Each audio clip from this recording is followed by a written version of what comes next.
نصيحة لكل أخ وصديق، من تشتري قبابي ويوصل لك عن طريق التوصيل مدة ساعة أو ساعتين مسافة الطريق، لا تنصدم من تشوف القبابي من تغير شكله أو تشوفه خامل ساكت مكانه، مثلا ماكو حركة.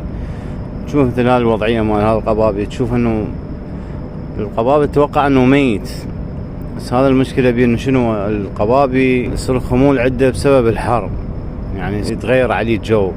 القبابي طبيعته يريد مكان بارد. انت شو تسوي بهذه الوضعية وانت اخذ من قبل لا تصير مشكلة بينك وبين المشتري وتختلف بينك وبينه وتعاتبه على شغلة انه مشتريها انت من يمه يمداز لك اياها بدل الحي ميت؟ تأكد منه قبل لا تتعاتب بينك وبينه ويصير خلافات اذا كان صديق او غريب. المهم شلون تعرف هاي الوضعية مالتهن، شلون تعرف العدل من الميت؟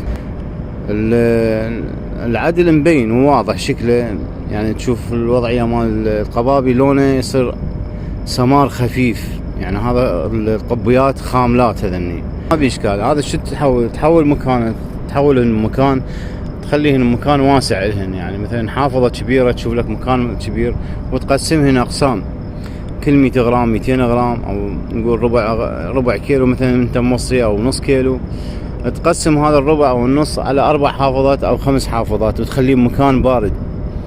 راح تتأكد من يمه بعد ربع ساعة ونص، ربع ساعة أكثر شيء، راح تشوف حركة القبابي يتحرك وماكو أي وحدة بيهن ميتة. الميت يصير شكله لون أسود فحم، يعني أسود مثل هذا اللون، راح تشوفه تتأكد انه هذا اذا وصل لك الطلب بهذا النوعية شكله أسود هذا ميت، يعني ما بي قبية واحدة عدلة. ايش تسوي؟ من تستلمه تشوفه خامل لا تعاتب صديقك، تأكد من يمه قبل لا يصير خلاف بينك وبينه. القبابي الخامل لونه يصير أسمر والميت لونه أسود.